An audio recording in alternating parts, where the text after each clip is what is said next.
देखिए, विकास के मामले में माट पिछड़ा हुआ था। माट तो बर्बाद हालत में था। जो पहले वहाँ पे विधायक थे उन्होंने तो बर्बादी के अलावा दूसरा कोई काम किया नहीं। इतने लंबे समय तक 32 साल तक विधायक रहे और मुझे लगता है कि 32 काम नहीं किए होंगे पूरे। तो इसलिए माट में काम की बहुत आवश्यकता थी।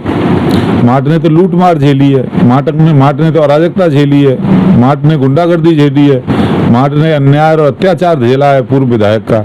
और जहाँ तक आप दुर्घटना की बात कर रहे हैं, मुझे लगता है उसमें कोई साजिश थी। पुलिस उसमें जांच कर रही है। पूरे वहाँ का जो पुलिस स्टेशन है उसको सस्पेंड कर दिया गया है, कार्रवाई हो रही है और बड़ी संदिग्ध घटना है। मैं तो परमपिता परमात्मा से धन्यवाद दूंगा और कार्यकर्ता और ब्रजवासियों की भावना थी कि हम लोग बच गए और उस दिवंगत आत्मा को जो शहीद हो गया मेरी सुरक्षा करते हुए श्रद्धांजलि अर्पित करता हूं। परमपिता परमात्मा उनकी आत्मा को शांति प्रदान करे, जिन्होंने अपनी प्राणों की आहुति हमारी सुरक्षा में दे दी।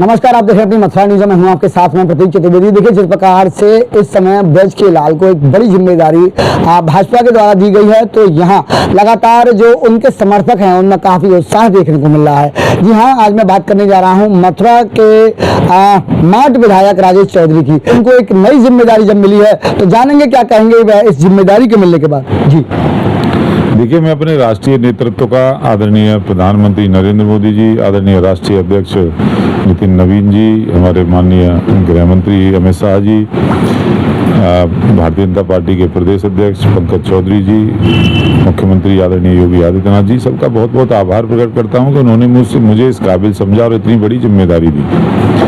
और ब्रजवासियों की तो आदत रही है काम करने की, एक जुनूनी रूप में समस्त ब्रजवासी काम करते हैं। तो संगठन को और मजबूत करेंगे। जिस तरह से 2017 के अंदर प्रचंड लहर में सरकार आई थी भारतीय जनता पार्टी की, ऐसे ही 2027 में सरकार बनाएंगे। भारतीय जनता पार्टी का एक एक कार्यकर्ता, चाहे वो बूथ अध्यक्ष है, चाहे वो सेक्टर संयोजक है, चाहे वो मंडल का अध्यक्ष या पदाधिकारी है, जिले के पदाधिकारी, समस्त टीम भावना के साथ जुटेंगे और चुनाव के मैदान में जाकर के सफलता हासिल करेंगे। जिस प्रकार से विधायक जी अभी आपके द्वारा यहाँ माट क्षेत्र में काफी विकास कराया गया और अभी भी जब आपकी रैलियां हो रही हैं, आपके कार्यक्रम हो रहे हैं, तो आप ये कह रहे हैं कि जनता पहले से ज्यादा वोट दे। वहीं अभी एक मामला भी सामने आया जिसमें आपकी गाड़ी का एक एक्सीडेंट भी हो गया, तो क्या चल रहा है आखिर आपके क्षेत्र में? देखिए, विकास के मामले में माट पिछड़ा हुआ था। माट तो बर्बाद हालत में था। जो पहले वहाँ पे विधायक थे उन्होंने तो बर्बादी के अलावा दूसरा कोई काम किया नहीं।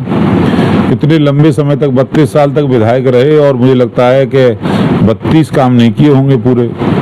तो इसलिए माट में काम की बहुत आवश्यकता थी। माट ने तो लूट मार झेली है, माट ने तो अराजकता झेली है, माट ने गुंडागर्दी झेली है, माट ने अन्याय और अत्याचार झेला है पूर्व विधायक का। तो उस सब से उबर करके आज माट विकास के रास्ते पर आया है। सड़कें बन रही हैं, गांवों में बिजली पहुंची है, स्कूलों में काम हुआ है, घर घर पानी जाने का काम हो रहा है, सरकार की योजनाओं का ठीक प्रकार क्रियान्वयन हो रहा है। और जहाँ तक आप दुर्घटना की बात कर रहे हैं, मुझे लगता है उसमें कोई साजिश थी। पुलिस उसमें जांच कर रही है। पूरे वहाँ का जो पुलिस स्टेशन है उसको सस्पेंड कर दिया गया है, कार्रवाई हो रही है और बड़ी संदिग्ध घटना है। मैं तो परमपिता परमात्मा से धन्यवाद दूंगा और कार्यकर्ता और ब्रजवासियों की भावना थी कि हम लोग बच गए और उस दिवंगत आत्मा को जो शहीद हो गया मेरी सुरक्षा करते हुए श्रद्धांजलि अर्पित करता हूं। परमपिता परमात्मा उनकी आत्मा को शांति प्रदान करे, जिन्होंने अपनी प्राणों की आहुति हमारी सुरक्षा में दे दी। मैं सबको बहुत बहुत शुभकामनाएं देता हूं। खुशी का अवसर है, कार्यकर्ता मिठाई खा रहे हैं, एंजॉय कर रहे हैं और आप भी मिठाई खाइए। दर्शकों, जिस प्रकार से आपने सुना, ये थे हमारे साथ में माट क्षेत्र के बहुचर्चित विधायक राजेश चौधरी। जिस प्रकार से इनको संगठन के द्वारा एक बड़ी जिम्मेदारी दी गई है, इनको महामंत्री का पद दिया गया है, तो यह भी प्रसन्न है और इनके जो समर्थक हैं, इनके कार्यकर्ता हैं, वह भी काफी प्रसन्न संलग्न है। वहीं अभी कुछ समय पूर्व एक दुर्घटना का भी सामना इनको करना पड़ा, जिसमें इनके द्वारा कहा जा रहा है कि हो सकता है वह किसी विरोधी की साजिश हो, लेकिन पुलिस के द्वारा उस दुर्घटना की निष्पक्ष रूप से जांच की जाए और जो लोग इनके सुरक्षा में लगे हुए थे उनको भी इन्होंने श्रद्धांजलि देते हुए क्या कुछ कहा, सुने देखें यह रिपोर्ट।